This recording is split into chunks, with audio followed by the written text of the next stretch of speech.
My mother-in-law, Evelyn, stood in the center of my living room, dropped a stack of divorce papers onto the coffee table, and smiled like she had just won a war.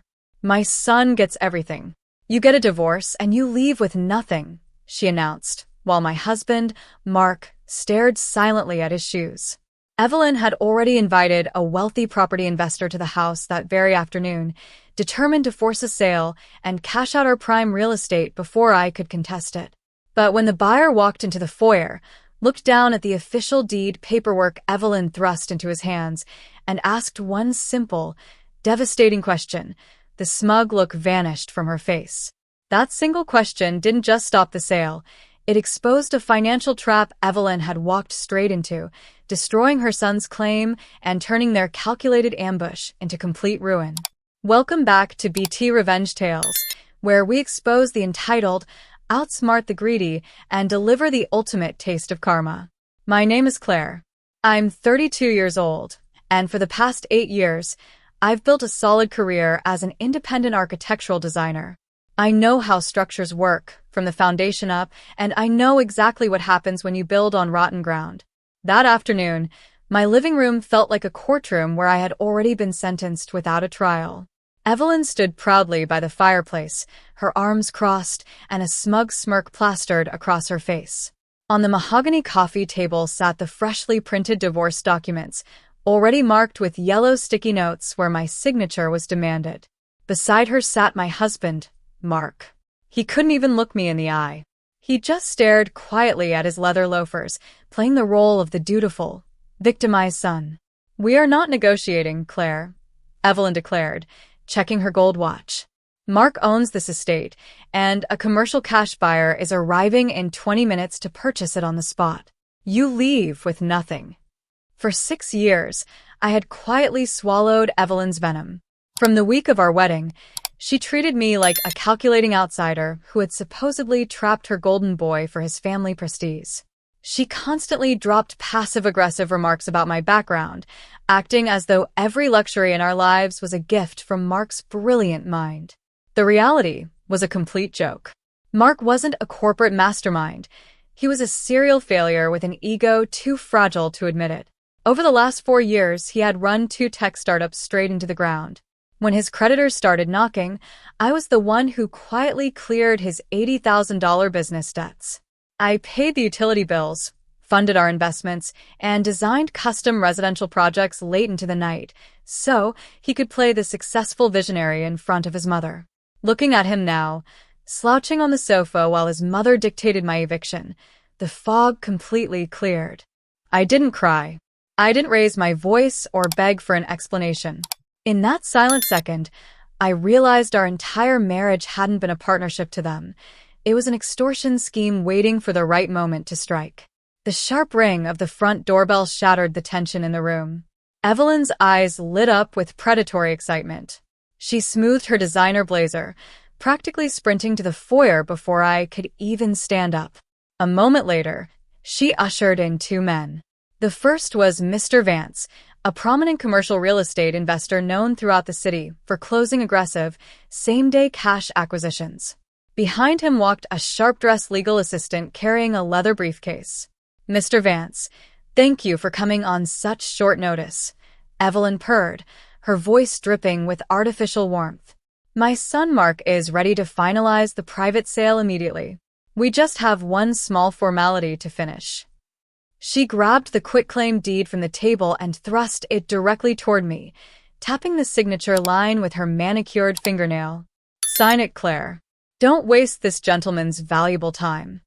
Mr. Vance adjusted his glasses and took the thick folder containing the preliminary county property records from his assistant.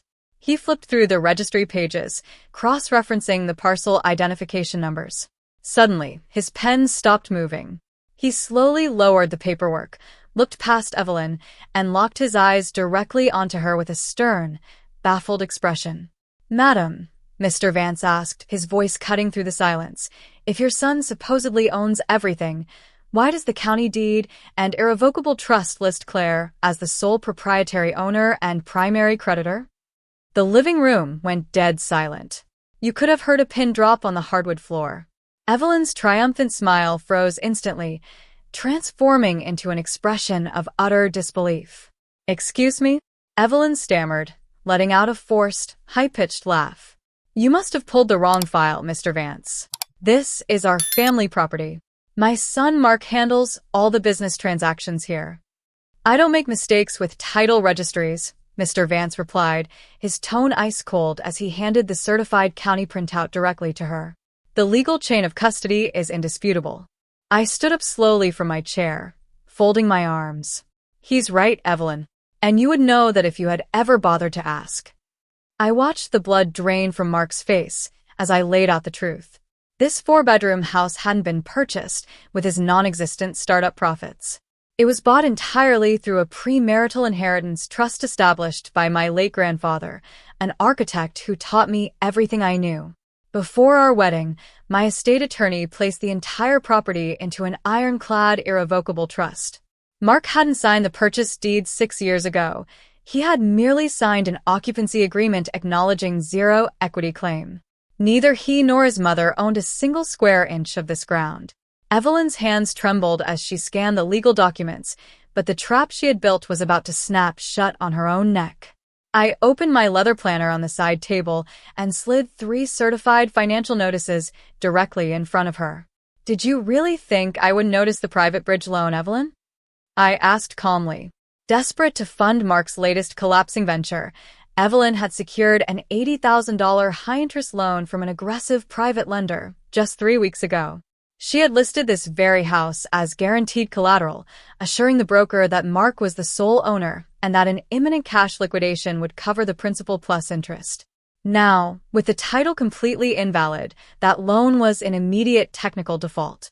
The lender's terms carried aggressive penalty clauses that targeted Evelyn's personal bank accounts and her vehicle.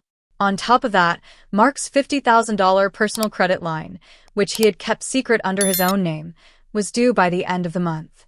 Mr. Vance's assistant quickly closed his leather briefcase with a loud, final snap.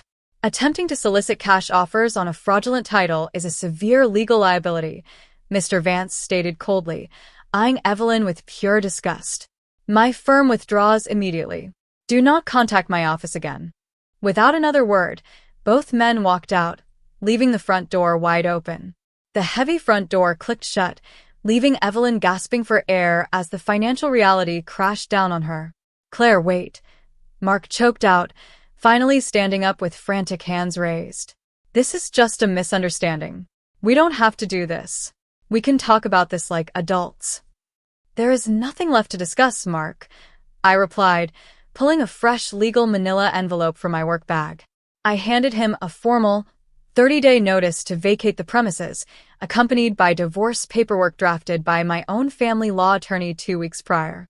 Thanks to the undeniable proof of his attempted fraud and the ironclad protections of my trust, he had zero legal leverage.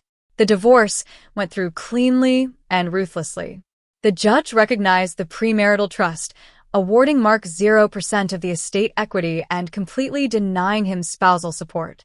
Every single dollar of his personal credit debt remained solely tied to his Social Security number. To keep the private bridge loan lenders from seizing her assets, Evelyn was forced to liquidate her entire retirement portfolio, surrendering decades of savings just to cover the disastrous scheme she had orchestrated for her son. 1 year later, the house looked completely different. I knocked down the dark interior partitions, renovated the entire ground floor, and transformed the space into my private architectural design studio. Business is thriving, but more importantly, the peace inside these walls is priceless. Mark's reality looks very different now. Stripped of his false prestige and drowning in personal debt, he currently works an entry-level inventory job and lives in Evelyn's cramped basement apartment, both of them bitter and blaming each other for their downfall. When people try to ambush your life out of sheer arrogance and greed, you don't have to scream or beg. You just let the truth do the talking. Thank you for watching this story on BT Revenge Tales. If you enjoyed this satisfying dose of karma, be sure to hit that like button, subscribe to the channel, and share your thoughts in the comments below. See you next time.